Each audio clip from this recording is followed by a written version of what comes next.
Madame, Monsieur, bonjour, bienvenue à ce rendez-vous d'information. L'actualité en Côte d'Ivoire, un organisme gouvernemental dédié aux consommateurs est désormais fonctionnel.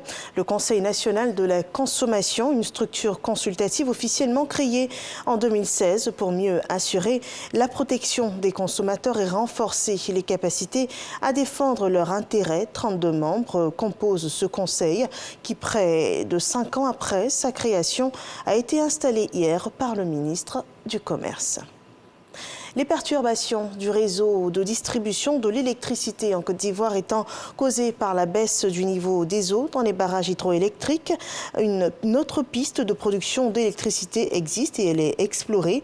Avec le gaz comme une des ressources énergétiques principales du pays, des investissements ont été réalisés pour développer des centrales thermiques. 4 groupes thermiques sont déjà en service.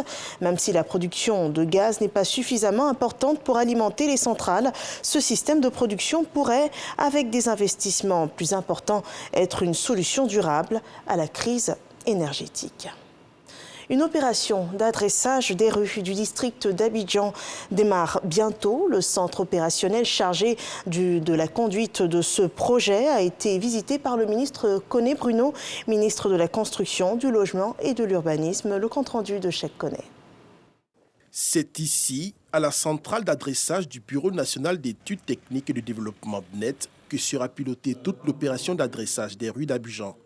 Ce centre est composé d'outils technologiques de pointe, comme ce type particulier de véhicule, d'un angle de vue de 360 degrés devant sillonner les communes du district d'Abidjan pour identifier les rues et carrefours. En inaugurant cette centrale, Bruno Nabagné-Koné marque d'un coup le démarrage officiel de l'opération d'adressage. Ce projet est très attendu par le chef de l'État, très attendu par le Premier ministre et très attendu par la population ivoirienne.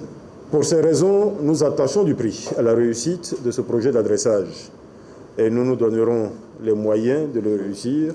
Le ministre de la Construction, du Logement et de l'Urbanisme s'est voulu rassurant sur la toponymie, entendez la science sur la dénomination des noms des rues et carrefours. Nous avons tiré les leçons des échecs passés.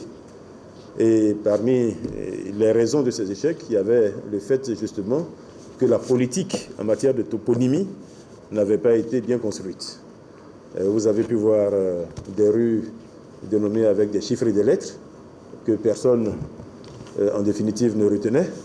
Vous prenez tout le plateau, pratiquement toutes les rues aujourd'hui sont dénommées, mais combien de personnes sont capables de retrouver une rue ou le nom d'une rue qu'on lui indique? Très peu.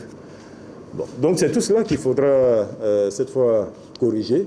Le district d'Abidjan compte à ce jour environ 11 750 voies et plus de 36 000 carrefours. Sur l'ensemble de ces voies, seulement 4% ont fait l'objet de dénomination. Toutes ces insuffisances seront prises en compte par la centrale d'adressage, a précisé Kinapara Koulibaly, directeur général du BNET. La centrale jouera donc le rôle de maître d'œuvre, s'assurera de la mise à jour des données d'adresse, de la qualité et de la fiabilité des données traitées, ainsi que de la pérennisation du projet d'adressage. Voilà un projet dans le cadre du grand programme de développement de la Côte d'Ivoire. De l'actualité au Tchad, le nouveau gouvernement cherche à renouer avec les partenaires au développement qui ont suspendu leur décaissement après la mise en place du Conseil militaire de transition. Hier jeudi, le ministre tchadien de l'économie a rencontré le représentant de la Banque africaine de développement au Tchad pour échanger sur les conditions de la reprise des programmes de coopération avec le pays. L'actualité au Brésil, une fusillade sanglante entre trafiquants de drogue présumés et la police brésilienne a entraîné la mort d'au moins 25 personnes, dont un policier à Rio de Janeiro. Il s'agit de l'une des opérations des forces de l'ordre les plus meurtrières de l'histoire de la région. En Colombie, voilà près de 9 jours que la population exige le départ du président Iván Duque. Alors que les manifestations s'intensifient dans les rues, l'exécutif colombien s'est dit prêt ce jeudi à exécuter les revendications de tous les secteurs de la société.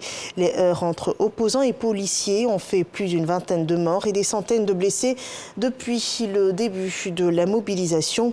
La vague contestataire qui a débuté adopté le 28 avril dernier, s'est initialement levé contre un projet de réforme fiscale qui, selon les critiques, aurait affecté la classe moyenne et était inopportun en pleine pandémie de Covid-19.